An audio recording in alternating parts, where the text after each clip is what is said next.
아이고, 중졸이라고 무시하는 건 아니에요. 근데 요즘 세상에 중학교만 나온 사람이 이 자리에 있다는 게 솔직히 좀 안 어울리잖아요? 수백 명의 하객이 모인 최고급 호텔 연회장에서 첫째 며느리 윤희가 마이크를 잡고 막내 동서의 학력과 쪽방촌 출신이라는 배경을 낱낱이 까발렸습니다. 게다가 친정이 어딘 줄 아세요? 쪽방촌이에요. 시아버님 칠순 잔치에 친정 식구가 단 한 명도 안 온 이유가 다 있는 거죠. 수백 개의 시선이 일제히 막내 며느리 지연에게 쏠렸습니다. 고개를 푹 숙인 지연의 턱이 미세하게 떨렸고 꽉 쥔 주먹 안에서 손톱이 손바닥을 파고들었습니다. 하지만 그 순간 단상 위에서 묵직한 의자 끄는 소리가 울렸습니다. 칠순의 주인공 최 회장이 벌떡 일어나 성큼성큼 걸어 내려왔어요. 윤희의 손에서 마이크를 거칠게 낚아채더니 바닥에 내동댕이 쳤습니다. 그리고 수억 원 규모의 생신상을 양손으로 움켜쥐고 하객들 방향으로 통째로 엎어버렸습니다. 너희 같은 껍데기들. 한 트럭을 가져와도 내 막내 며느리랑은 죽어도 안 바꾼다. 시아버지는 왜 자신의 칠순 잔치를 직접 엎어버린 걸까요? 명문대 출신 형님들은 왜 중졸 막내 며느리를 그토록 무시했을까요? 그리고 그날 이후 이 집안에 어떤 폭풍이 몰아쳤을까요? 사연 시작하기 전에 구독과 좋아요 눌러주시고 지금 어디에서 듣고 계신지 댓글을 남겨주시면 그곳에 행운과 건강이 가득하길 바라겠습니다. 오늘의 사연 시작합니다. 최고급 호텔 메인 대연회장의 샹들리에 수백 개가 일제히 불을 밝혔습니다. 대동건설 창업주 최동우 회장의 칠순을 축하하는 이 자리에는 지역 정재계 인사들과 대기업 임원들이 대거 참석했고 둥근 테이블 40개가 빼곡히 들어찬 연회장은 인산인해를 이루었죠. 입구에서부터 도열한 호텔 직원들이 최고급 샴페인을 쟁반째 돌리고 7단 대형 케이크 앞에는 수백만 원짜리 요리들이 세팅된 거대한 메인 생신상이 위풍당당하게 자리를 잡고 있었습니다. 그 한복판을 4명의 여자가 패션쇼 런웨이를 걷듯 누비고 있었어요. 명문대 출신 첫째 며느리 윤희가 선두에 섰습니다. 목에는 에메랄드 목걸이, 귀에는 다이아몬드 귀걸이가 흔들렸고 수천만 원은 좋게 넘어 보이는 와인빛 드레스가 샹들리에 아래서 도도한 광채를 뿜었죠. 윤희가 건설업계 사장이 앉은 테이블 앞에 멈춰서며 말했습니다. 어머 사장님, 오래간만이에요. 저희 큰아들이 이번에 미국 아이비리그에 딱 붙었거든요. 아이고 합격 통보받던 날 제가 얼마나 울었는지 몰라요. 나중에 꼭 한번 식사 자리 만들어요. 네. 수진이 옆에서 팔짱을 끼며 맞장구를 쳤습니다. 언니, 오늘 진짜 빛나신다. 아니, 그 드레스 대체 어디 거예요? 나도 좀 알려줘요. 윤희가 드레스 자락을 살짝 들어 올리며 어깨를 으쓱했습니다. 이거 남편 회사 거래처에서 특별히 빌린 거야. 이런 자리에 아무거나 걸치고 오면 되겠어? 체면이 있지. 빌린이라는 단어를 태연하게 내뱉었지만 실상은 남편 회사의 공금 장부를 몰래 조작해 수천만 원을 빼돌려 대여한 것이었습니다. 바로 그 시각 연회장 구석 케이터링 통로에서는 화장기 없는 수수한 검은 정장 차림의 젊은 여자가 배식 직원들 사이를 분주히 오가고 있었어요. 막내 며느리 이지연이었습니다. 아저씨, 이 동선으로 가시면 하객분들이랑 부딪혀요. 뒤쪽 복도로 돌아서 3번 테이블부터 먼저 세팅해 주세요. 지연이 배식 직원의 팔을 잡아 방향을 바로잡아 주었습니다. 이마에 송골송골 맺힌 땀방울을 검은 소매로 훔치면서도 지연의 눈은 쉴 새 없이 연회장 전체를 훑었죠. 그때 VIP 테이블에서 날카로운 비명이 터져 나왔습니다. 아이가 아이가 숨을 못 쉬어요. 유력 국회의원의 부인이 의자를 벌떡 차며 소리쳤습니다. 대여섯 살쯤 된 어린 손자가 목을 움켜쥐고 얼굴이 시뻘겋게 달아오른 채 바닥으로 고꾸라졌어요. 땅콩 알레르기 쇼크였습니다. 지연이 하객들 사이를 헤치며 쓰러진 아이 앞에 무릎을 꿇었습니다. 아이 좀 눕혀주세요. 빨리요. 지연이 아이의 턱을 들어 올려 기도를 확보하고 아이를 옆으로 돌려 눕힌 채 등을 5번 세게 두드렸습니다. 아이의 얼굴에 핏기가 서서히 돌아왔고 막혀있던 기도가 열리며 아이가 크게 기침을 토해냈어요. 국회의원이 벌떡 일어나 지연의 두 손을 덥석 잡았습니다. 고맙습니다. 진심으로 고맙습니다. 이 은혜를 어떻게 갚아야 할지 모르겠습니다. 지연이 고개를 숙이며 조용히 대답했습니다. 아닙니다. 아이 빨리 병원에 데려가 보세요. 국회의원 부부가 명함을 건네며 거듭 감사를 전하는 그 모습을 단상위 지정석의 최동호 회장이 가늘게 눈을 좁히며 지켜보고 있었습니다. 턱 아래로 깍지를 낀 손가락에 힘이 잔뜩 들어가 있었죠. 행사 중반 가족 인사 순서가 시작됐습니다. 오형제 부부가 단상의 일렬로 도열하자 윤희가 자연스럽게 마이크를 집어들었어요. 오늘 이 뜻깊은 자리에 한 가지 기쁜 소식 전할게요. 저희 큰아들이 미국 최고 명문대학에 합격했거든요. 역시 공부는 피가 못 속이더라고요. 저도 서울대, 남편도 연세대, 유전자가 어디 가겠어요. 하객들 사이에서 가벼운 웃음이 흘렀습니다. 윤희의 시선이 국회의원 부부 테이블을 스치더니 입꼬리가 비틀어지며 올라갔습니다. 근데 다들 아시나 몰라. 아까 국회의원님 손자 살린 우리 막내 동서요. 최종 학력이 중학교 졸업이에요. 연회장이 일순간 쥐 죽은 듯 고요해졌습니다. 아이고, 무시하는 거 아니에요. 근데 요즘 세상에 중학교만 나온 사람이 이 자리에 서 있다는 게 솔직히 좀 안 어울리잖아요? 게다가 친정이 어딘 줄 아세요? 쪽방촌이에요. 시아버님 칠순 잔치에 친정 식구가 단 한 명도 안 온 이유가 다 있는 거죠. 윤희의 목소리가 스피커를 타고 연회장 구석구석 퍼졌습니다. 수백 명의 시선이 일제히 지연에게 쏠렸어요. 지연의 얼굴에서 핏기가 싹 빠졌고 고개를 푹 숙인 채 꽉 쥔 주먹 안에서 손톱이 손바닥을 파고들었습니다.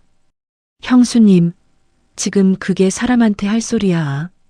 민준이 이를 악물며 앞으로 뛰쳐나왔습니다.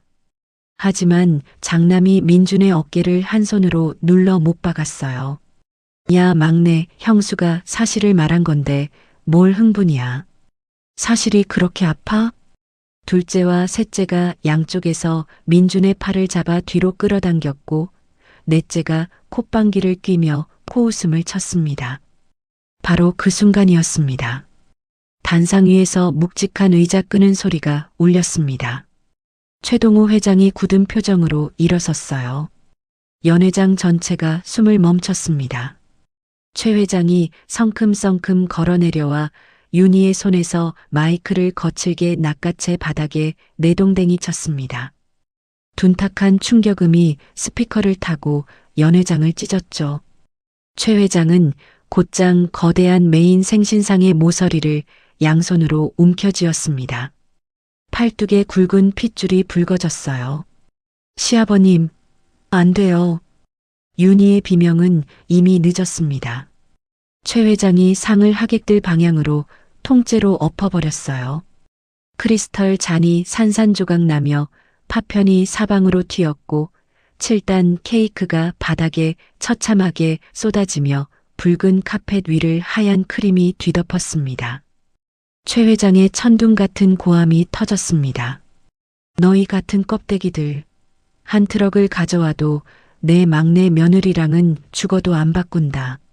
최 회장이 윤희를 향해 삿대질하며 소리쳤어요. 제 손으로 남의 아이 목숨을 살리는 며느리가 있는데 남의 돈 빌려다 목에 걸고 허세 떠는 게 그게 학벌이야. 그 보석이 내 거냐? 그 드레스가 내 거야? 다 내 남편 회사 공금으로 빌린 거잖아. 횡령이야, 횡령. 장남의 얼굴이 시체처럼 창백해졌습니다. 아버지, 여기서 이러시면 안 됩니다. 최 회장이 장남의 멱살을 움켜쥐었습니다.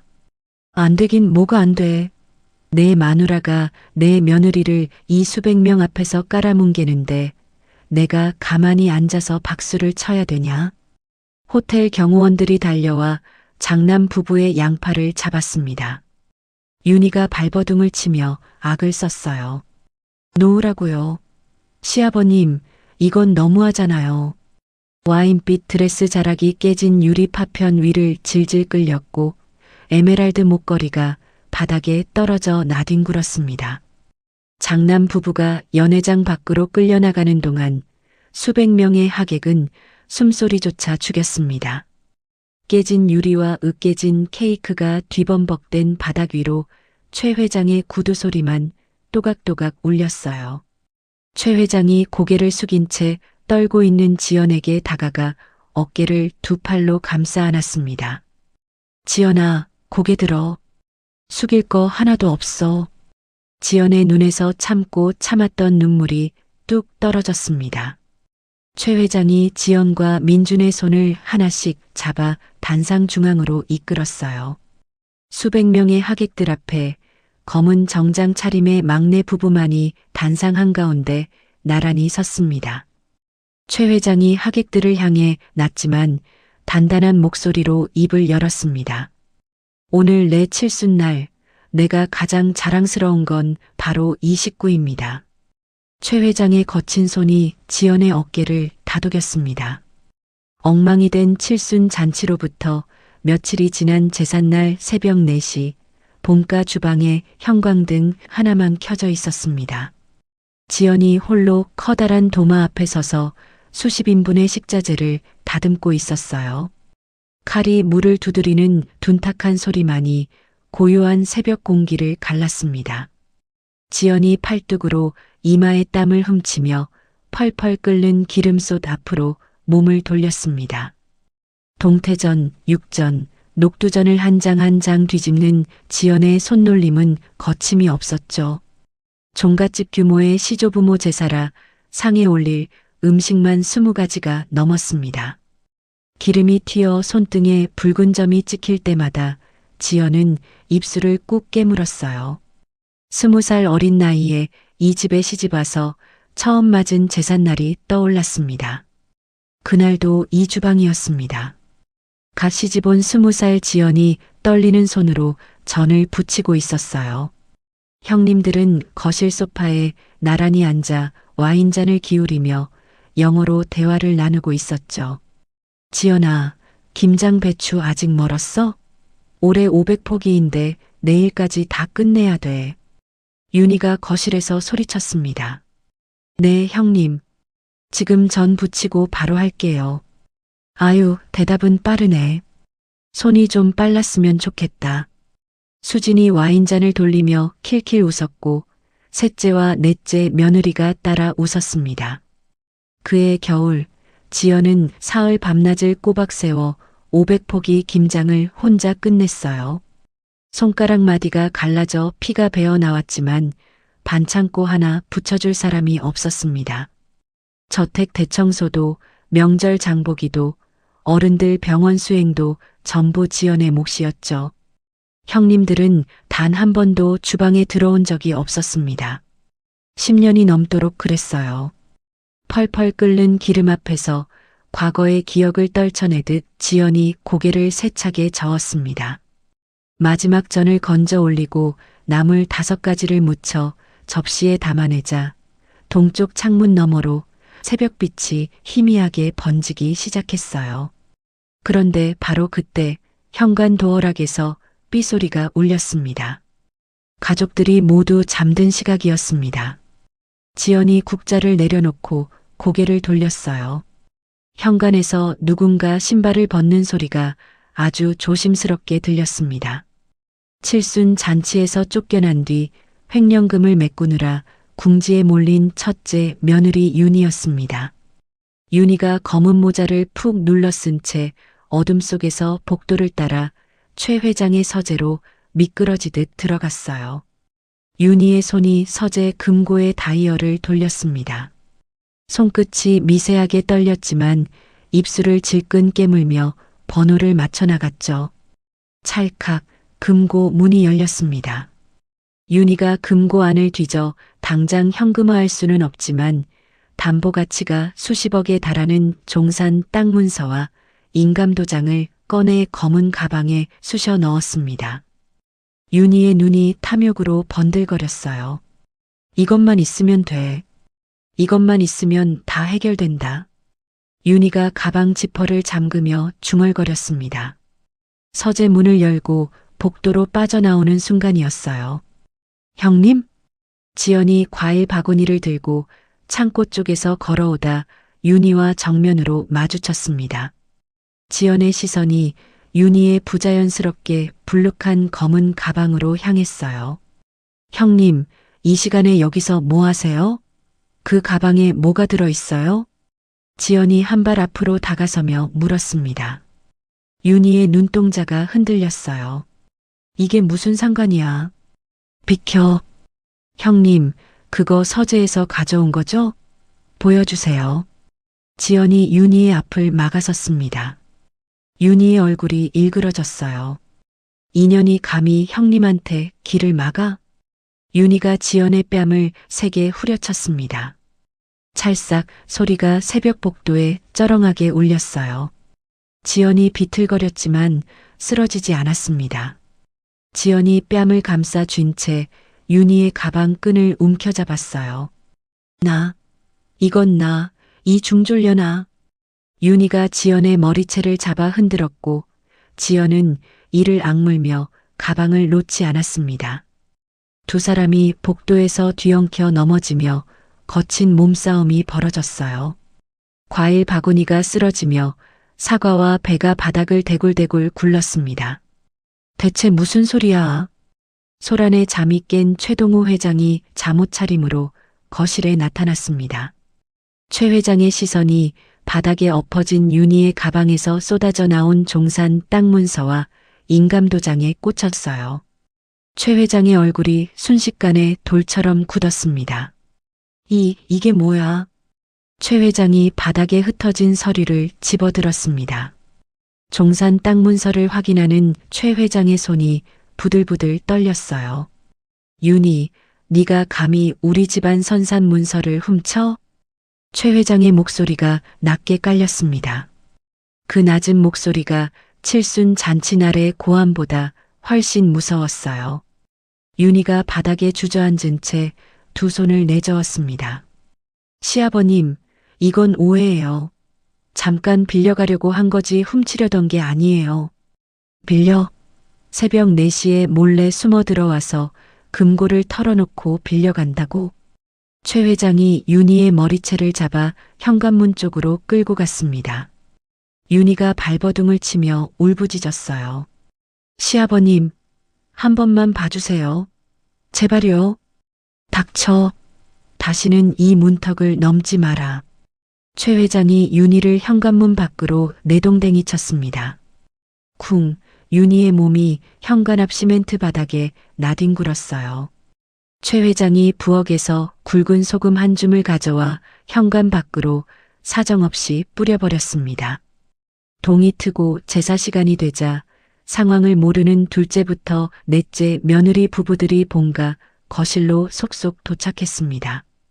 장남 부부의 빈자리를 본 셋째가 고개를 갸우뚱했어요. 큰형님 부부는 아직 안 오신 거야? 아무도 대답하지 않았습니다. 최 회장이 무거운 침묵 속에서 입을 열었어요. 민준아, 앞으로 나와라. 가족 모두의 시선이 막내에게로 쏠렸습니다. 최 회장이 재상 맨 앞을 손가락으로 가리켰어요. 오늘부터 네가 첫 잔을 올려라. 민준이 두 눈을 크게 떴습니다. 아버지, 그건 장남이 하는 건데요. 장남은 이 집에 없다. 네가 해. 최 회장의 목소리에는 한치의 흔들림이 없었습니다. 형들의 얼굴이 일제히 굳었지만 아무도 입을 열지 못했어요. 민준이 떨리는 손으로 술잔을 들어 올려 제상 맨 앞에서 첫 잔을 따랐습니다. 제사가 끝난 뒤 최 회장이 가족들을 거실에 모두 모아놓고 입을 열었습니다. 오늘부로 장남 부부를 이 가문에서 영구히 제명한다. 형님들의 얼굴이 하얗게 질렸어요. 최 회장이 품에서 낡은 목함 하나를 꺼냈습니다.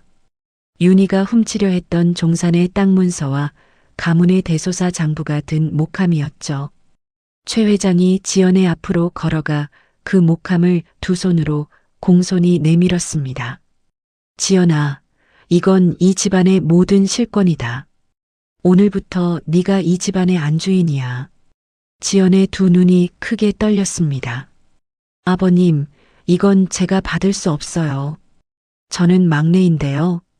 막내가 어쨌어. 이 집안에서 진짜 며느리 노릇한 건 너 하나뿐이야. 받아. 최 회장이 목함을 지연의 품에 안겨주었습니다.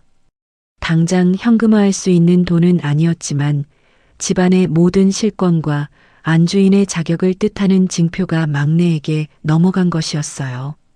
형님들이 충격에 빠져 고개를 떨궜습니다. 가족들이 모두 돌아간 뒤 텅 빈 주방에 지연이 홀로 남았습니다.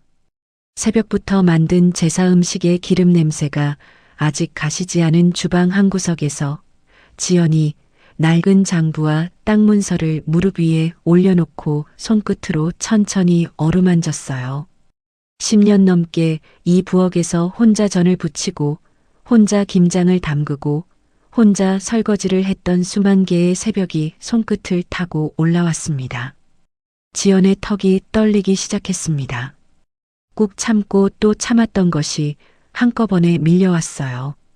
소리 없이 눈물이 뺨을 타고 흘러 낡은 장부 위에 뚝 떨어졌습니다. 권한이 막내에게 넘어간 지 불과 한 달이 지났습니다. 장남 부부가 내쳐지고 집안의 권력까지 빼앗긴 충격은 고스란히 시어머니에게로 향했어요. 그날 오후 본가 거실에서 시어머니가 전화기를 붙들고 있었습니다. 장남에게 12번째 전화를 걸었지만 돌아오는 건 차가운 기계음뿐이었죠. 이 녀석이 왜 전화를 안 받는 거야? 아무리 그래도 엄마 전화는 받아야지. 시어머니가 전화기를 소파 위에 내던지며 가슴을 쓸어내렸습니다. 이마에 식은땀이 송골송골 맺혔어요. 갑자기 시어머니의 두 눈이 크게 뒤집히며 입에서 시뻘건 피가 쏟아졌습니다. 급성 뇌출혈이었습니다. 시어머니의 몸이 소파에서 미끄러져 거실 바닥으로 쓰러졌어요. 주방에서 저녁 준비를 하던 지연이 둔탁한 소리에 뛰어나왔습니다. 어머님, 어머님, 눈 떠보세요. 지연이 바닥에 쓰러진 시어머니의 머리를 무릎 위에 올리며 소리쳤어요. 시어머니의 입가에서 피가 계속 흘러나왔고 눈동자에 초점이 풀려 있었습니다. 지연이 떨리는 손으로 119에 전화를 걸었습니다. 여보세요. 환자가 피를 토하고 쓰러졌어요. 빨리 와주세요. 제발요. 구급차가 도착하기까지의 7분이 7시간처럼 느껴졌어요. 지연은 시어머니의 기도가 막히지 않도록 고개를 옆으로 돌려준 채 손수건으로 입가의 피를 쉴 새 없이 닦아냈습니다. 대학병원 응급실로 긴급 이송된 시어머니는 곧바로 수술실로 들어갔습니다. 수술실 위 빨간 불이 켜진 채 4시간이 넘게 꺼지지 않았어요. 지연은 수술실 앞 차가운 복도 의자에 앉아 두 손을 모은 채 눈을 감고 있었습니다. 형제들에게 연락이 닿은 건 수술이 끝난 뒤였습니다.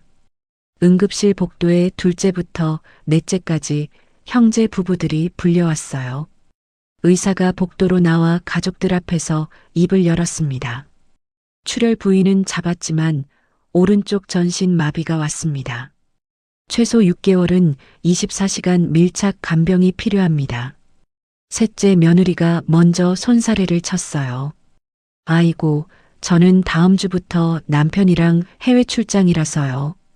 넷째 며느리가 바로 뒤를 이었습니다. 저도 애들 학원 스케줄이 있어서 도저히 시간이 안 돼요. 둘째 아들이 고개를 푹 숙인 채 아무 말도 하지 못했어요. 둘째 며느리 수진이 남편의 옆구리를 팔꿈치로 쿡 찔렀습니다. 당신이 말을 해야지. 우리도 사정이 있다고. 그런데 이때 의사가 둘째 아들에게 조심스럽게 물었습니다. 보호자분, 혹시 이전 입원비 미납분이 있으신데요? 입원 수술비와 합치면 상당한 금액입니다. 둘째 아들의 얼굴이 흑빛으로 변했어요. 수진이 남편의 얼굴을 쳐다보며 눈을 가늘게 떴습니다. 미납분이 뭐야? 무슨 미납분? 그게. 솔직히 말해. 수진의 목소리가 차갑게 가라앉았습니다. 둘째 아들이 입술을 달싹이다 결국 고개를 떨궜어요. 도박 빚이 좀 있어. 좀이 얼마야? 가산 대부분. 수진의 눈이 휘둥그레졌다가 이내 얼음장처럼 굳었습니다. 수진이 핸드백을 어깨에 걸치며 벌떡 일어섰어요. 이혼이야. 오늘부로 끝이야, 우리. 수진아, 한 번만 봐줘. 제발. 봐줘? 집을 통째로 말아먹어 놓고 봐달라고? 닥치고 내일 서류 보내. 수진이 핸드백 하나만 달랑 들고 병원 복도를 걸어 나갔습니다. 뒤돌아보지 않았어요. 셋째와 넷째 부부도 서로 눈치만 보다 하나둘 복도에서 빠져나갔습니다. 텅 빈 복도에 지연만 남았습니다. 지연이 중환자실 옆 비좁은 간이 침대를 폈어요. 얇은 담요 한 장을 끌어안고 누운 지연의 앞으로 비급여 수술비 청구서가 쌓이기 시작했습니다. 수억 원에 달하는 금액이 적힌 종이를 한 장씩 넘길 때마다 지연의 손끝이 차갑게 식어갔죠.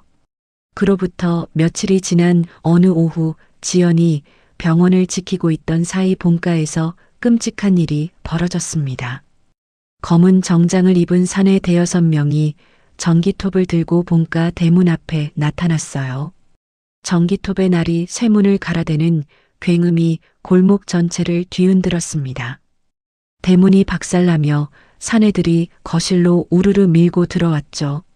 선두에 선 사내가 검은 가죽 장갑을 낀 손으로 낡은 서류 한 장을 꺼내 들었습니다. 사채업자 독사였어요. 독사가 소파에 앉아있던 최 회장의 면전에 누렇게 바랜 차용증을 들이밀었습니다. 최 회장님, 오래간만이시네. 10년 전에 친구분 연대보증 서신 거 기억나시죠? 원금에 이자 붙어서 지금 수십억입니다. 최 회장의 얼굴이 사색으로 변했어요. 그건 성태가 갚기로 한 거야. 내가 보증만 선 거라고. 보증만 서셨어도 성태 그 양반이 야반도주를 했으니까요. 법적으로 회장님이 다 갚으셔야죠. 독사가 이빨을 드러내며 씩 웃었습니다. 부하들이 금고며 거실의 고가구마다 붉은 압류 딱지를 찰싹찰싹 붙여나갔어요. 붉은 딱지가 벽장, 찬장, 텔레비전, 소파 할 것 없이 온 집안을 도배했습니다. 3일 안에 전액 상환 안 하시면 이 집 경매 넘기고 할아버지 길바닥에 끌어내겠습니다. 독사가 최 회장의 어깨를 탁 두드리며 현관을 나섰어요. 최 회장은 붉은 딱지가 도배된 소파에 풀썩 주저앉았습니다. 두 다리에 힘이 빠져 일어설 수조차 없었죠. 독사의 등장은 우연이 아니었습니다. 쫓겨난 뒤 횡령금을 메꾸기 위해 궁지에 몰린 윤희가 본가를 경매로 넘겨 뒷돈을 챙기려고 독사에게 보증 서류의 존재를 은밀히 제보한 것이었어요. 이 소식을 전해 들은 4명의 형들은 아버지의 전화번호를 완전히 차단하고 자취를 감춰버렸습니다. 천륜을 끊어버린 거였죠. 병원에서 다급하게 달려온 지연과 민준이 본가 현관문을 열었습니다. 거실 풍경이 눈에 들어오는 순간 두 사람의 발이 땅에 박혔어요. 붉은 딱지가 도배된 소파 위에서 너클 잃은 최 회장이 허공을 바라보고 있었습니다. 아버지. 민준이 달려가 최 회장의 어깨를 흔들었어요. 최 회장의 눈에 초점이 없었습니다. 아버님, 정신 차리세요. 아버님. 지연이 최 회장의 손을 잡았습니다. 차갑게 식은 손이었어요. 지연이 바닥에 흩어진 서류 더미를 한 장씩 들춰보다 손을 멈췄습니다. 서류 틈에 끼어 있던 작은 메모지 한 장, 거기에 첫째 형님 윤희의 이름과 전화번호가 적혀 있었어요. 지연의 눈이 가늘어지며 턱에 힘이 잔뜩 들어갔습니다. 다음 날 아침이었습니다. 약속한 3일 기한이 남았음에도 독사가 철거 용역들을 이끌고 다시 나타났어요. 포클레인이 굉음을 내며 본가 마당으로 진입했습니다. 기한 아직 안 끝났잖아. 이건 불법이야. 민준이 포클레인 앞을 온몸으로 막아섰습니다. 두 팔을 벌리고 포클레인의 철삽 앞에 버티고 선 민준의 다리가 떨렸지만 한 발짝도 물러서지 않았어요. 비켜, 이 새끼야. 용역 하나가 쇠파이프를 휘둘렀습니다. 퍽, 둔탁한 소리와 함께 민준의 이마가 갈라졌어요. 시뻘건 피가 눈을 타고 흘러내렸습니다. 민준이 무릎을 꿇었고 용역 둘이 달려들어 쓰러진 민준의 등을 발로 짓밟았어요. 민준아. 지연이 비명을 질렀습니다. 최 회장을 뒤쪽으로 대피시킨 지연이 민준에게로 뛰어가려 했지만 용역 하나가 지연의 팔을 잡아 뒤로 밀쳐냈어요. 포클레인의 굴착기 삽이 천천히 들어 올려져 본가 현관문을 향했습니다. 엔진 소리가 점점 거세졌어요. 피를 흘리며 바닥에 엎어진 민준의 등 위로 용역들의 발길질이 멈추지 않았고 굴착기 삽이 현관문을 향해 내려오기 직전이었습니다. 굴착기 삽이 현관문을 박살내기 직전 지연이 피 흘리는 민준의 몸 위로 엎어졌습니다. 두 팔로 남편의 머리를 감싸 안은 지연이 고개를 들어 독사를 쏘아보았어요. 흙투성이 얼굴 위로 번진 핏자국 사이 지연의 두 눈에 도끼가 서렸습니다. 독사가 비웃으며 쇠파이프를 치켜들었어요. 의리는 있네. 같이 맞을래? 독사의 팔이 지연의 머리를 향해 내려오려는 찰나였습니다. 귀를 찢는 엔진 굉음과 함께 최고급 리무진 세단 한 대가 마당으로 돌진해 들어왔어요. 리무진이 독사의 무릎 앞 불과 한 뼘 거리에서 급정거했습니다. 타이어가 흙바닥을 긁으며 먼지가 사방으로 피어올랐죠. 리무진 양쪽 문이 동시에 열리더니 검은 양복에 건장한 경호원 6명이 차에서 내려 일렬로 도열했습니다. 용역들의 움직임이 멈췄어요. 뒷좌석 문이 천천히 열렸습니다. 최고급 비단 한복을 입은 백발의 노파가 은장식 지팡이를 짚으며 차에서 내렸어요. 작은 체구였지만 마당 전체를 짓누르는 위압감이 노파의 몸에서 뿜어져 나왔습니다. 독사의 손에서 쇠파이프가 철커덕 떨어졌어요. 사색이 된 독사가 흙바닥에 무릎을 꿇었습니다. 어머니, 왜 여기에? 노파가 아들을 거들떠보지도 않았어요. 투명인간 취급하며 곧장 흙투성이가 된 지연에게로 걸어갔습니다. 노파가 지연의 두 손을 덥석 부여잡았어요. 주름진 눈에서 굵은 눈물이 뚝뚝 떨어졌습니다. 아가, 이게 얼마만이야? 내 은인을 내가 이제야 찾았구나. 지연이 흙이 묻은 얼굴을 들어 노파를 올려다보았습니다. 할머니, 그때 그 할머니세요? 3년 전 겨울, 기록적인 폭설이 쏟아지던 밤이었습니다. 식당 아르바이트를 마치고 귀갓길에 오른 지연이 골목 한쪽에 쓰러져 있는 노파를 발견했어요.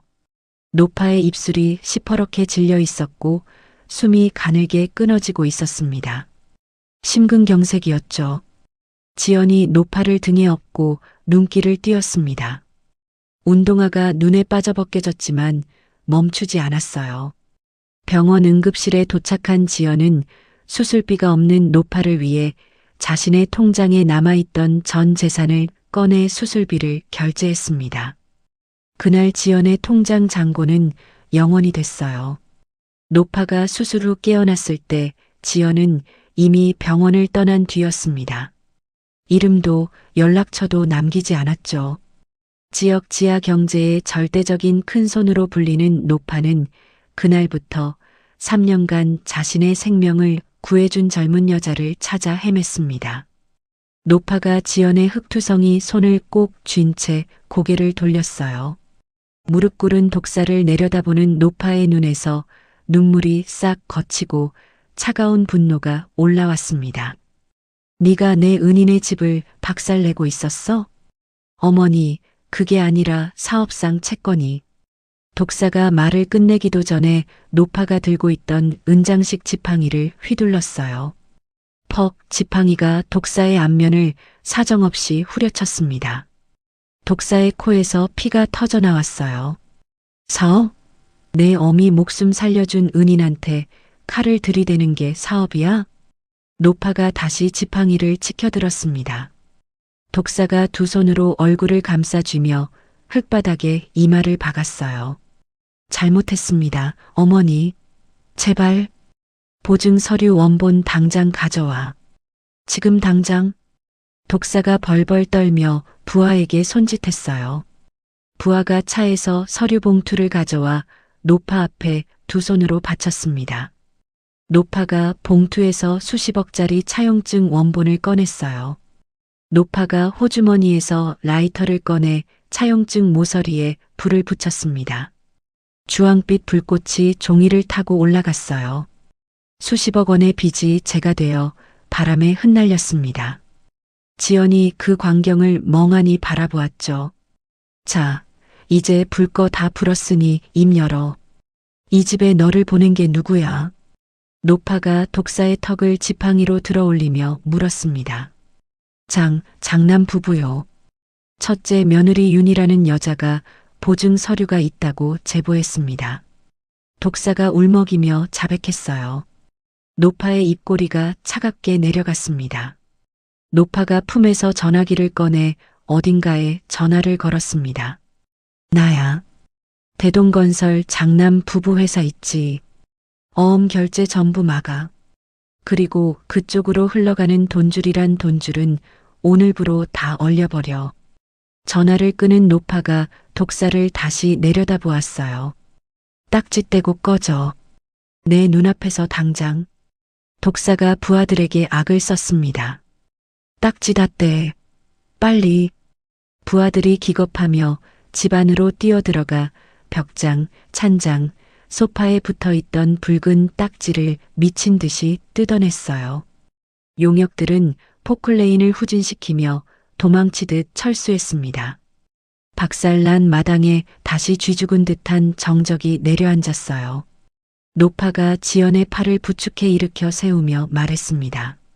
아가, 나 좀 따라와. 보여줄 게 있어.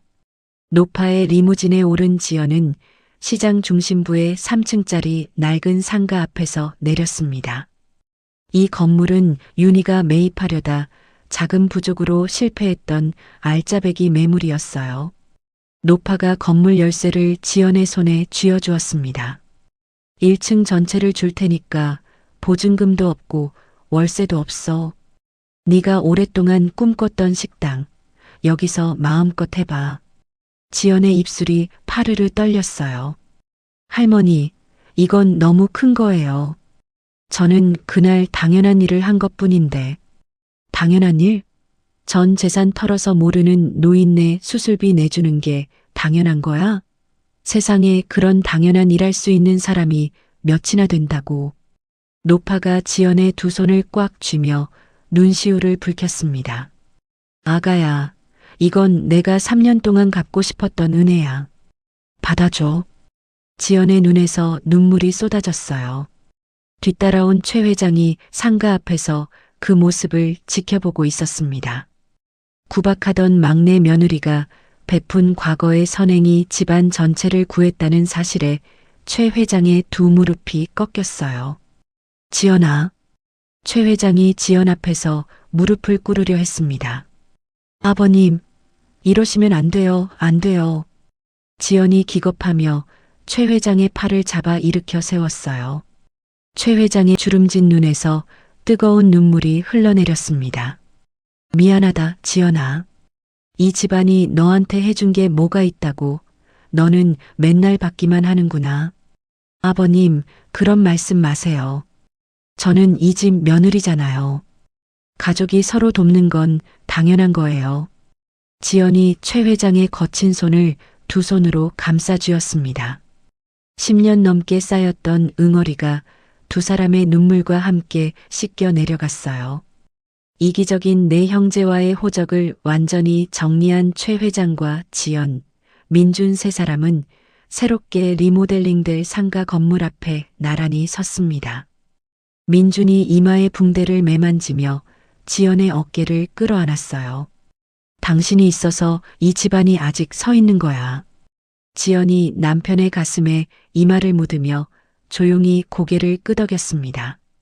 봄바람이 상가 건물의 낡은 간판을 흔들었어요. 시장 큰손 할머니의 도움으로 위기를 넘긴 지 1년이 흘렀습니다. 그 사이 지연은 병원과 본가를 오가며 시어머니의 밀착 간병을 하루도 빠지지 않았어요. 매일 새벽 5시에 일어나 시어머니의 굳은 팔다리를 주무르고 숟가락으로 미음을 한 술 한 술 떠먹이고 밤에는 기저귀를 갈아채우며 잠을 쪼갰습니다. 의사들도 포기했던 기적이 일어났어요. 식물인간 상태였던 시어머니의 오른쪽 마비가 서서히 풀리기 시작했고 어느 날 아침 시어머니가 휠체어 팔걸이를 붙잡더니 스스로 일어선 것이었습니다. 어머님, 서신 거예요? 지연이 세수 대야를 떨어뜨리며 달려왔어요. 시어머니의 두 다리가 후들후들 떨렸지만 쓰러지지 않았습니다. 지연아, 내가 섰어. 내가 일어섰다. 시어머니의 눈에서 눈물이 주르륵 흘러내렸어요. 지연이 시어머니의 허리를 두 팔로 감싸 안으며 함께 울었습니다. 그로부터 2달 뒤 지연과 민주는 상가 1층을 전면 리모델링하여 백반집을 정식 오픈했어요. 간판에는 민준이 직접 매직으로 쓴 글씨가 선명했습니다. 막내네 밥상이라는 4글자였죠. 개업 첫날 시장 상인들이 축하 화분을 들고 하나둘 몰려왔어요. 정육점 사장이 소고기 한 덩이를 들고 들어서며 큰 소리로 외쳤습니다. 야, 오늘 개업이라며. 이거 축하 선물이야. 맛있는 거 해줘. 채소가게 아주머니가 바로 뒤따라 들어오며 배추 한 박스를 쿵 내려놓았어요. 우리 시장에 이렇게 깔끔한 밥집이 생기다니. 아이고 좋아라. 지연이 앞치마를 여미며 주방에서 나와 허리를 깊이 숙였습니다. 감사합니다. 맛있게 해드릴게요.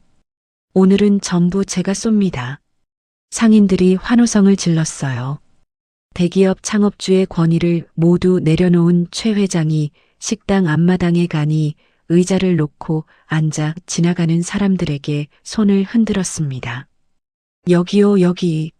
우리 막내 며느리가 하는 식당인데 맛이 끝내줘요. 한번 드셔보세요. 안 먹으면 후회합니다. 민준이 민망한 듯 머리를 긁으며 최 회장에게 다가갔어요.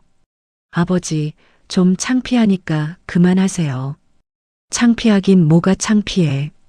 내 며느리 자랑하는 게 뭐가 창피하냐. 가서 배달이나 준비해.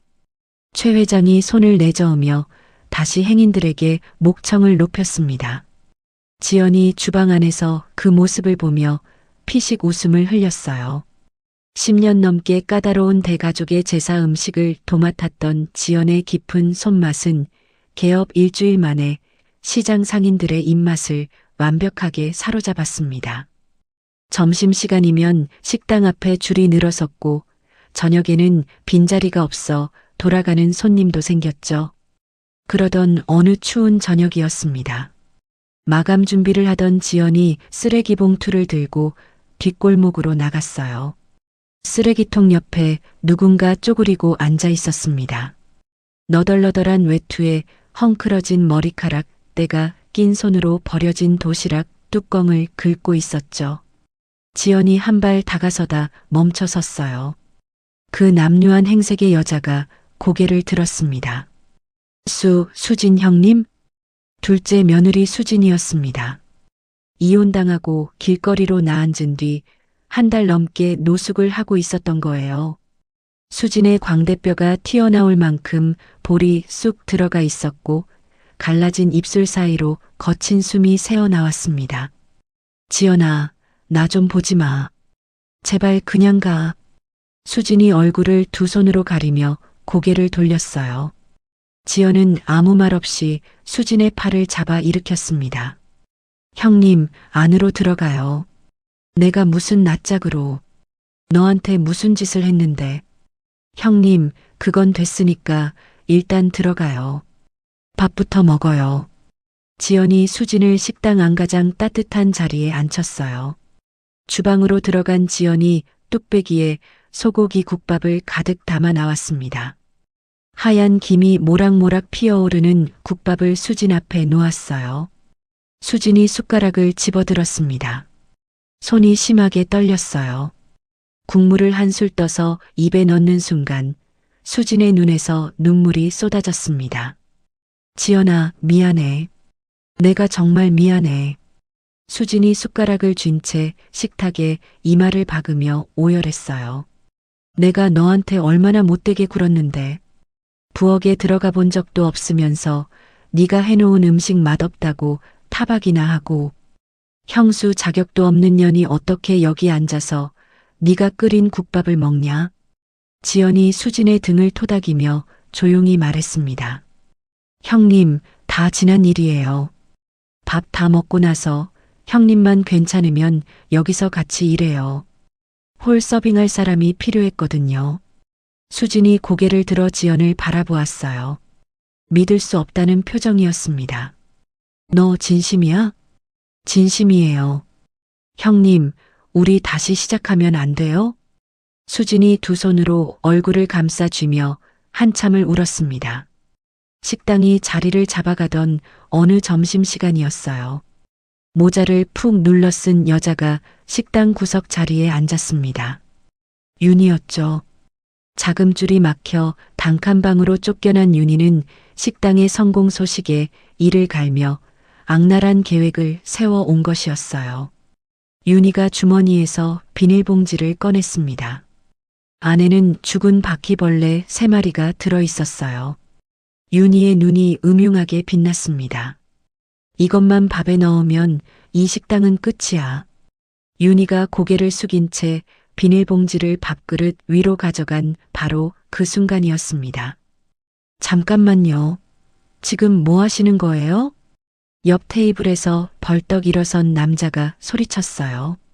손에 들린 카메라의 빨간 녹화등이 선명하게 빛나고 있었습니다. 500만 구독자를 보유한 대형 먹방 유튜버였죠. 지금 이분이 음식에 벌레를 넣으려고 했습니다. 다 찍혔어요. 유튜버가 카메라를 윤희의 얼굴에 들이밀었어요. 윤희의 모자가 벗겨지며 얼굴이 그대로 노출됐습니다. 식당 안 손님들이 일제히 자리에서 일어났어요. 저 여자 뭐야? 밥에 벌레를 넣어? 미쳤네, 진짜. 경찰 불러. 지연이 주방에서 뛰어나왔습니다. 윤희와 눈이 마주친 지연의 얼굴이 돌처럼 굳었어요. 형님, 이게 대체 무슨 짓이에요? 윤희가 의자를 박차며 도망치려 했지만 정육점 사장이 출입문 앞을 떡하니 막아섰습니다. 어디가? 꼼짝 마. 출동한 경찰이 윤희의 두 손에 수갑을 채웠어요. 윤희가 끌려나가며 지연을 향해 악을 썼습니다. 이지연, 두고 봐. 이게 끝인 줄 알아? 지연이 대답 없이 윤희를 바라보았습니다. 지연의 눈빛에 연민도 분노도 없었어요. 그저 깊은 피로만이 서려 있었죠. 이 통쾌한 적발 장면과 지연의 음식 맛, 노숙자까지 품어주는 따뜻한 식당 이야기가 담긴 유튜버의 리뷰 영상이 그날 밤 업로드됐습니다. 영상은 하루 만에 1000만 조회수를 찍으며 폭발적인 화제를 모았어요. 전국 각지에서 손님들이 몰려들었고 새벽부터 대기줄이 골목 끝까지 이어졌습니다. 연일 최고 매출을 갱신하며 큰돈이 들어오자 지연 부부는 그 수익으로 최 회장 부부가 노후를 보낼 쾌적한 아파트를 현찰로 전세 계약했어요. 새 아파트 입주 첫날 저녁, 넓고 따뜻한 거실에서 네 식구가 둘러앉았습니다. 최고급 한우가 불판 위에서 지글지글 구워지고 복분자주가 잔에 가득 따라졌어요. 최 회장이 고기 한 점을 집어 지연의 접시에 올려주며 말했습니다. 지연아, 이제 좀 편하게 살아보자. 네가 고생을 너무 많이 했다. 민준이 아내의 잔에 복분자주를 채우며 웃었어요. 당신이 최고야, 진짜. 건강을 회복한 시어머니가 지연의 손을 덥석 잡았습니다.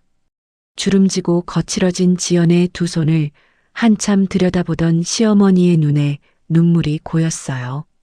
지연아, 내가 미안하다. 그동안 내 손이 이렇게 될 때까지 나는 뭘 했는지 모르겠다. 다 내 잘못이야. 어머님, 그런 말씀 마세요. 어머님이 건강하게 일어나신 것만으로도 저는 충분해요. 시어머니가 품에서 작은 비단 주머니를 꺼냈습니다. 주머니를 열자 맑은 초록빛 비치 옥반지가 모습을 드러냈어요. 종가 맏며느리에게만 대대로 전해져 내려오는 갑오였죠.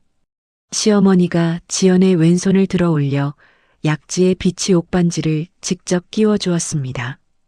이건 우리 집안에 진짜 안주인만 끼는 거야. 이제 너야, 지연아. 지연의 눈에서 뜨거운 눈물이 흘러내렸어요.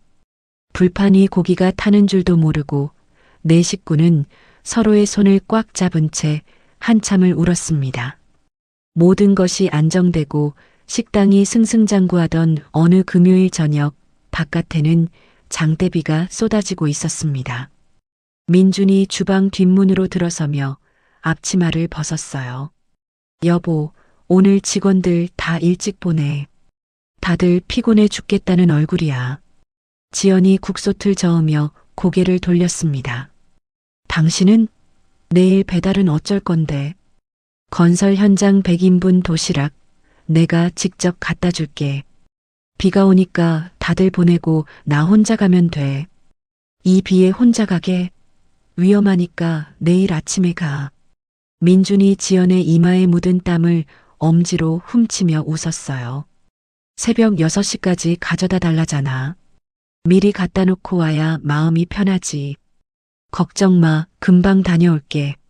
민준이 도시락 상자들을 트럭에 싣고 빗속으로 출발했습니다. 지연이 주방 창문 너머로 트럭의 빨간 후미등이 빗줄기 사이로 멀어지는 것을 바라보았어요. 가슴 한구석이 이상하게 서늘해지는 느낌이 스쳤지만 지연은 고개를 저으며 다시 마감 정리에 들어갔습니다. 한적한 교차로에서 정상 신호를 받고 주행하던 민준의 트럭이 교차로 한가운데를 지나던 순간이었어요. 시속 150km로 불법 도심 레이싱을 즐기며 빨간 신호를 무시한 검은색 대형 SUV가 트럭 운전석을 정면으로 들이받았습니다. 굉음과 함께 트럭이 세 바퀴를 굴렀어요. 도시락 상자들이 빗속으로 쏟아져 나뒹굴었고 구겨진 운전석 안에서 민준의 의식이 꺼졌습니다. 콧노래를 부르며 식당 마감을 하던 지연의 전화기가 울렸어요. 보호자 이지연 씨 되십니까? 대학병원 응급실입니다. 남편분이 교통사고로 실려오셨습니다. 지금 바로 와주셔야 합니다. 지연의 손에서 국자가 바닥으로 떨어졌습니다. 뭐라 대답했는지도 기억나지 않았어요. 지연이 앞치마를 벗지도 않은 채 빗속으로 뛰쳐나갔습니다. 응급실에 도착한 지연의 눈앞에 종이장처럼 구겨진 트럭 사진이 보였어요.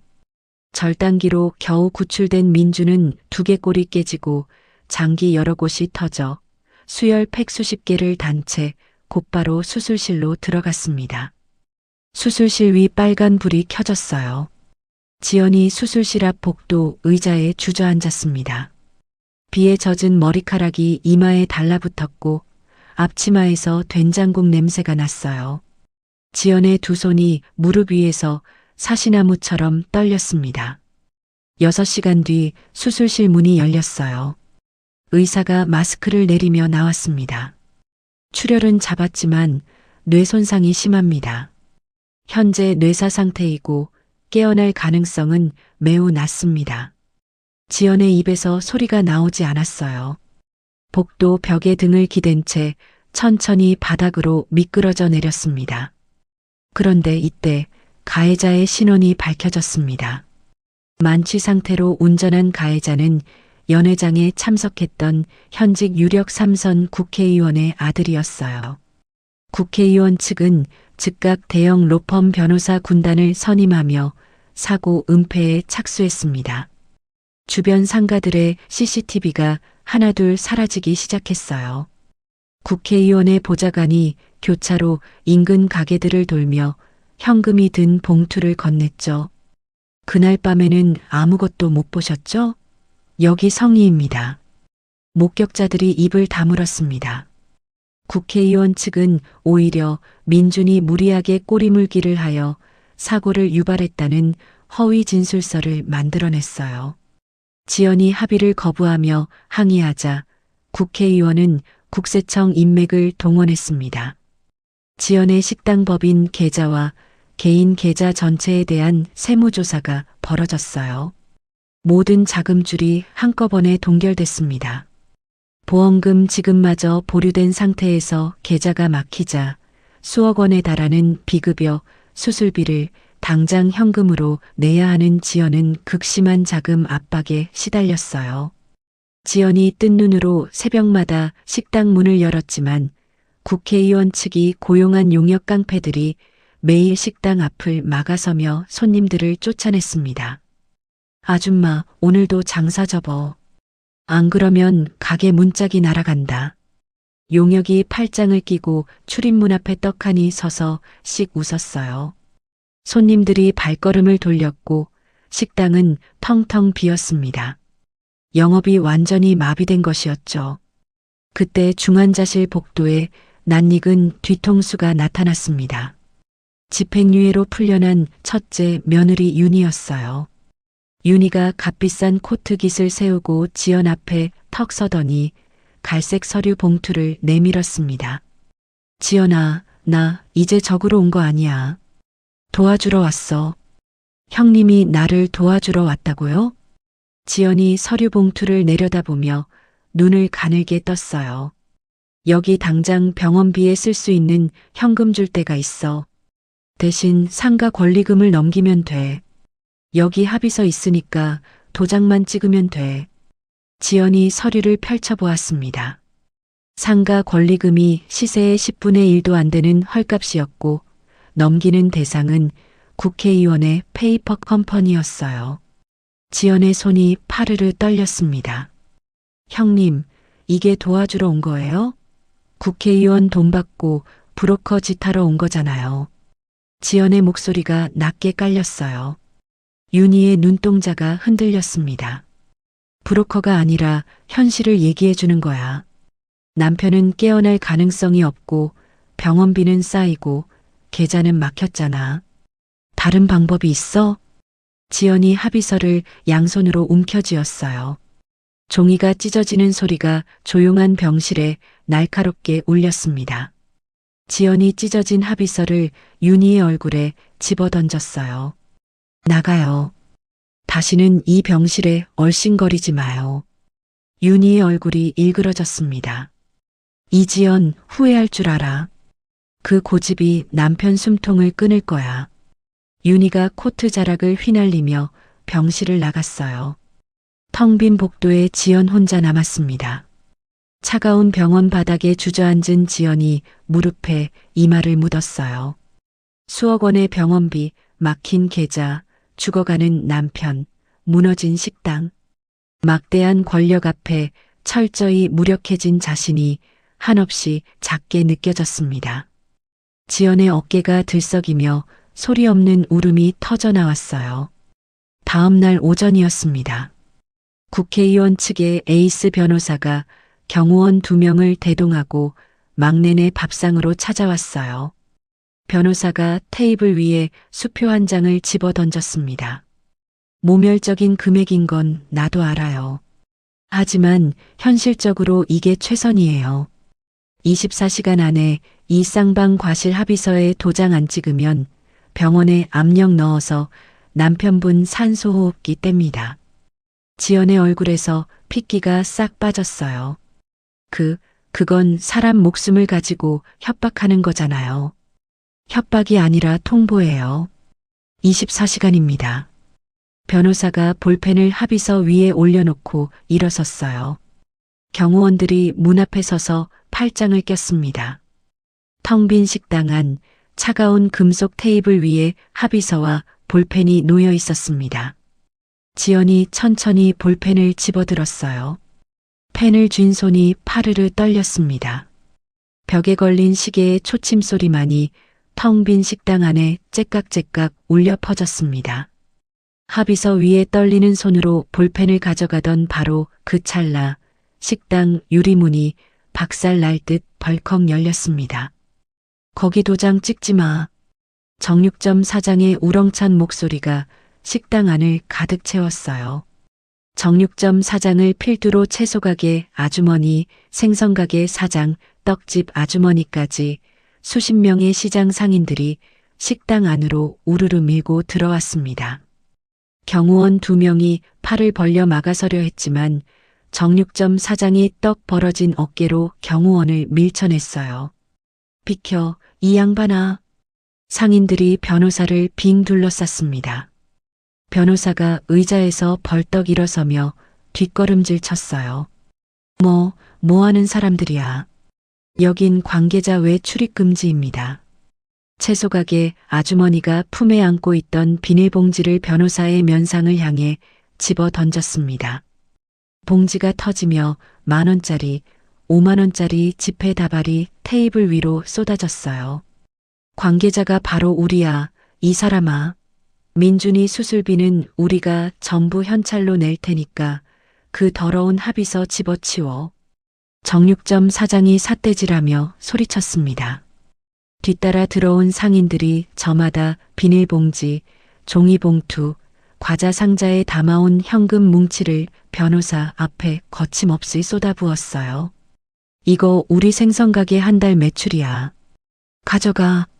떡집 비상금까지 다 긁어왔어. 민준이는 우리 시장 식구야. 지폐 다발이 테이블 위에 산더미처럼 쌓였습니다. 지연의 눈에서 눈물이 왈칵 쏟아졌어요. 입술을 꽉 깨물었지만 터져나오는 울음을 막을 수가 없었습니다. 아주머니, 사장님들, 이러시면 안 돼요. 이건 너무 큰 돈이에요. 닥쳐, 지연아. 네가 우리 시장에 와서 밥 한 그릇에 정성을 얼마나 담았는데. 이건 그 밥값이야. 채소가게 아주머니가 지연의 어깨를 붙잡으며 소리쳤어요. 변호사의 얼굴이 불그락푸르락 변했습니다. 시장 상인들이 돈 좀 모아 온다고 달라질 거 없어요. 국세청 조사가 끝나기 전에는 계좌도 못 쓰고 식당 영업도 못 합니다. 현실을 보세요. 변호사가 코웃음을 치며 양복 소매를 매만졌어요. 바로 그때였습니다. 주방에서 고무장갑을 벗어 던지는 소리가 났어요. 설거지를 하던 둘째 며느리 수진이 날카로운 눈빛으로 주방 문을 열고 걸어 나왔습니다. 수진의 손에 검은색 USB 하나가 들려 있었어요. 수진이 변호사의 맞은편 의자에 털썩 앉으며 USB를 테이블 위에 탁 내려놓았습니다. 오래간만이네요, 김 변호사님. 변호사의 표정이 굳었어요. 당신이 왜 여기서 나와? 박수진? 나를 알아보시네요. 그럼 얘기가 빠르겠다. 수진이 테이블 위 노트북을 열고 USB를 꽂았습니다. 사고 당일 비 오던 밤 교차로 반대편 골목에 시장 배달 오토바이가 정차해 있었어요. 그 라이더의 블랙박스에 뭐가 찍혀 있는지 궁금하지 않으세요? 수진이 재생 버튼을 눌렀어요. 고화질 4K 영상이 화면을 채웠습니다. 영상 안에는 빨간 신호등 아래서 시속 150km로 질주하는 검은색 SUV가 선명하게 잡혀 있었어요. SUV가 민준의 트럭을 정면으로 들이받는 장면, 그리고 사고 직후 조수석에서 내린 남자가 허검지겁 운전석으로 달려가 기절한 운전자와 자리를 바꾸려는 장면까지 고스란히 담겨 있었습니다. 변호사의 얼굴이 하얗게 질렸어요. 이건 어디서 구한 겁니까? 수진이 팔짱을 끼며 입꼬리를 올렸습니다. 시장 상인들 네트워크가 얼마나 촘촘한지 몰랐죠? 배달 라이더 찾는데 사흘 걸렸어요. 원본이에요, 원본. 김 변호사님이 아무리 CCTV를 지워도 이건 못 지웠네. 변호사가 벌떡 일어나 노트북을 향해 손을 뻗었어요. 그거 내놔. 당장 내놔. 변호사가 노트북을 부수려고 달려드는 순간 정육점 사장이 변호사의 양복깃을 움켜쥐고 바닥에 내동댕이 쳤습니다. 어디서 날뛰어, 이 양반이. 상인 셋이 달려들어 변호사를 바닥에 완벽하게 눌러버렸어요. 경호원들이 뛰어들려 했지만 생선가게 사장과 떡집 아저씨가 앞을 가로막으며 한 발짝도 접근하지 못하게 했습니다. 수진이 자리에서 일어나 변호사를 내려다보며 말했습니다. 김 변호사님, 한 가지 더 알려드릴게요. 수진이 주머니에서 전화기를 꺼내 화면을 변호사 눈앞에 들이밀었어요. 이 원본 영상, 지금 이 순간 대한민국 모든 지상파 방송국 메인 뉴스 데스크에 전송 완료됐습니다. 오늘 저녁 8시 뉴스 첫 꼭지예요. 변호사의 입이 벌어진 채 다치지 않았어요. 바닥에 눌린 채 변호사의 얼굴이 시체처럼 창백하게 변했습니다. 그건 증거인멸을. 증거인멸이요? 지금 바닥에 깔려서 할 소리가 그거예요? 목격자 매수하고 CCTV 폐기하고 운전석 바꿔 앉은 건 증거인멸이 아니고. 수진의 목소리가 차갑게 내리꽂혔어요. 수진이 지연에게로 돌아섰습니다. 지연아, 이제 괜찮아. 내가 다 해놨으니까. 지연이 입술을 깨문 채 고개를 끄덕였어요. 두 눈에서 눈물이 멈추지 않았습니다. 그날 저녁 8시 블랙박스 원본 영상이 전국 뉴스 첫 꼭지로 대대적으로 보도됐습니다. 신호 위반, 만취 질주, 운전석 교체 조작 장면이 전 국민의 안방에 적나라하게 공개됐어요. 분노한 여론이 들끓었고 국회의원 당사 앞에는 수만 명의 시위대가 운집했습니다. 맹렬한 압박을 견디지 못한 국회의원이 다음 날 아침 대국민 사과와 함께 의원직을 사퇴했어요. 동결됐던 지연의 계좌가 일제히 풀렸고 국회의원의 아들은 구속 수감됐습니다. 지연은 수진의 치밀한 조력으로 천문학적인 금액의 손해배상금을 받아냈어요. 브로커 짓을 하던 윤희마저 증거인멸 교사 혐의로 다시 구속됐습니다. 사태가 완전히 뒤집히자 과거 지연을 무시하던 셋째와 넷째 형님 부부가 병원 로비로 달려왔어요. 네 사람이 지연 앞에 무릎을 꿇었습니다. 지연아, 제발 한 번만 용서해줘. 우리가 잘못했어. 셋째 형님이 바닥에 이마를 박으며 울었어요. 넷째 형님이 지연의 바짓단을 붙잡으며 매달렸습니다. 지연아, 살려줘. 제발. 최 회장이 뒤에서 지켜보다 무거운 입을 열었습니다. 호적에서 파지는 않겠다. 대신 앞으로 지연이 밑에서 일해. 거역하면 그때는 진짜 끝이야. 셋째와 넷째 부부가 연거푸 고개를 조아렸어요. 밀린 병원비를 전액 현금으로 완납한 지연이 가벼운 발걸음으로 중환자실에 들어갔습니다. 잠든 민준의 거친 손을 두 손으로 감싸 쥐었어요. 여보, 나왔어. 다 끝났어. 이제 당신만 일어나면 돼. 지연이 민준의 손등에 이마를 대고 속삭였습니다. 바로 그 순간이었어요. 죽은 듯 미동도 없던 민준의 손가락이 미세하게 꿈틀거렸습니다. 지연이 숨을 멈추며 고개를 들었어요. 굳게 닫혀있던 민준의 눈꺼풀이 가느다란 틈을 만들며 서서히 올라갔습니다. 여보. 지연의 목소리가 떨렸어요. 민준의 초점 없는 눈동자가 천천히 지연의 얼굴을 찾아 움직였습니다. 기적적으로 의식을 회복한 민준이 6개월간의 고된 재활 치료를 이어갔습니다. 매일 아침 지연이 민준의 팔을 붙잡고 병원 복도를 한 발 한 발 걸었어요. 민준이 다리에 힘이 풀려 비틀거릴 때마다 지연이 허리를 받쳐 일으켜 세웠죠. 화창한 봄날이었습니다. 민준이 휠체어에서 일어나 지팡이를 짚고 식당 앞에 섰어요. 시장 상인들이 식당 양쪽으로 도열해 박수를 쳤습니다. 민준아, 돌아온 거야? 정육점 사장이 두 팔을 벌리며 소리쳤어요. 네, 사장님. 이 몸이 돌아왔습니다. 민준이 활짝 웃으며 식당 문을 열고 당당히 들어섰습니다. 지연이 주방에서 앞치마를 두른 채 뛰어나왔어요. 남편의 얼굴을 두 손으로 감싸쥐며 한참을 들여다보았습니다. 살 좀 빠졌네. 당신 밥 먹으면 금방 찌지. 민준이 지연의 이마에 자신의 이마를 맞대며 웃었어요. 상인들이 휘파람을 불고 환호성을 질렀습니다. 그로부터 석 달 뒤 지연 부부는 합법적으로 받아낸 막대한 손해배상금과 동결이 풀린 식당의 누적 수익을 바탕으로 시장 입구에 5층짜리 낡은 상가를 토째로 매입했어요.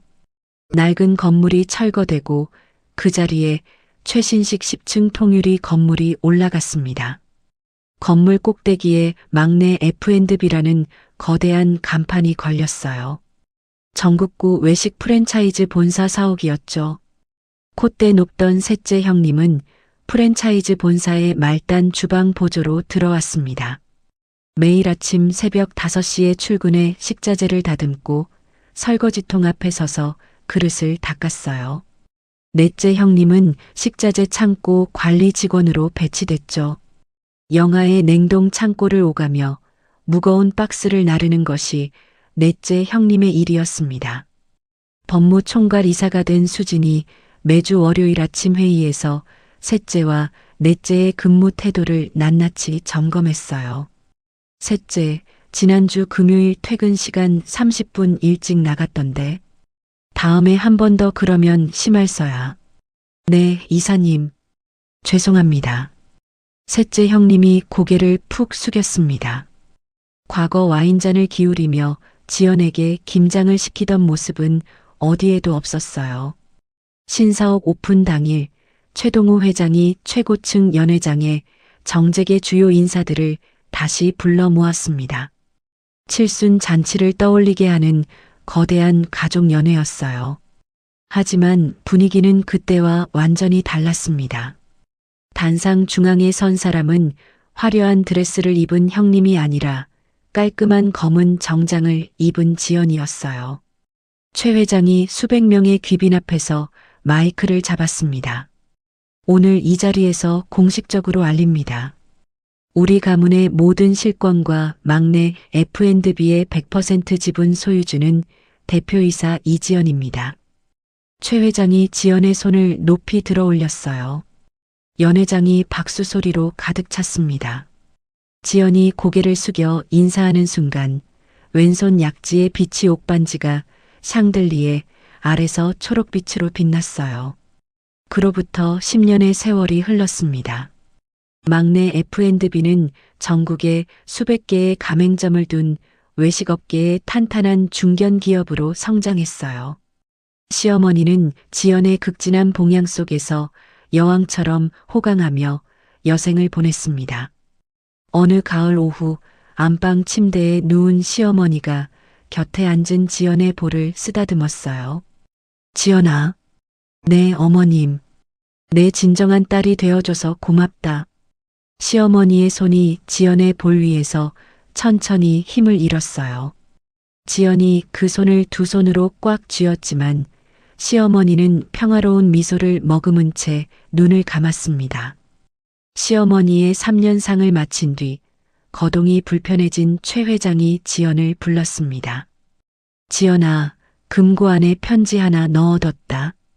내가 간 다음에 열어봐. 아버님, 무슨 말씀이세요? 그런 말씀하시면 안 돼요. 허허, 사람이 언젠간 가는 거지. 난 충분히 행복했다. 최 회장이 지연의 손을 꼭 잡으며 웃었어요. 며칠 뒤 최 회장이 미소를 머금은 얼굴로 세상을 떠났습니다. 금고 안에는 최 회장의 친필 유서가 들어 있었어요. 지연이 떨리는 손으로 편지를 펼쳤습니다. 내 인생에서 막내 며느리를 얻은 것이 하늘이 내린 최고의 축복이었다. 지연아, 남은 식구들 잘 부탁한다. 지연이 편지를 가슴에 꼭 안으며 소리 없이 울었습니다. 최 회장의 장례식장은 대기업 총수들과 수천 명의 시장 상인들, 전국 가맹점주들이 보낸 근조화 한으로 발 디딜 틈이 없었어요. 장례식장 복도 끝에서 끝까지 하얀 국화향이 가득했습니다. 40대 중반의 중년이 된 지연이 최고급 검은 상복을 입고 장례식장의 중심에 섰어요. 흔들림 없는 자세로 수만 명의 조문객을 굳건히 맞이했습니다. 더 이상 연회장 구석에서 배식 동선을 조정하던 수수한 여자가 아니었죠. 장례식장 밖으로 차가운 겨울비가 내리고 있었습니다. 골목 먼발치, 너덜너덜한 외투를 걸친 여자가 쓰레기통을 뒤지다 고개를 들었어요. 교도소 출소 후 완전한 노숙자로 전락한 윤이었습니다. 건물 벽면의 전광판에 장례식장 뉴스가 흘러나왔어요. 화면 속에서 수만 명의 조문객 앞에 당당히 선 지연의 모습이 비쳤습니다. 윤희의 두 다리에서 힘이 빠졌어요.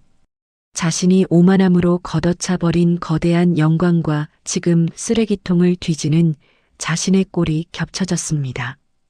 윤희가 젖은 바닥에 주저앉으며 이를 악물었지만 입 사이로 짐승 같은 울음이 새어나왔어요. 겨울비가 윤희의 등을 적시는 동안 윤희의 몸이 천천히 어둠 속으로 웅크러들었습니다. 맑은 봄 아침이었습니다. 시부모의 웅장한 가족 묘역 앞에 네 사람이 나란히 섰어요.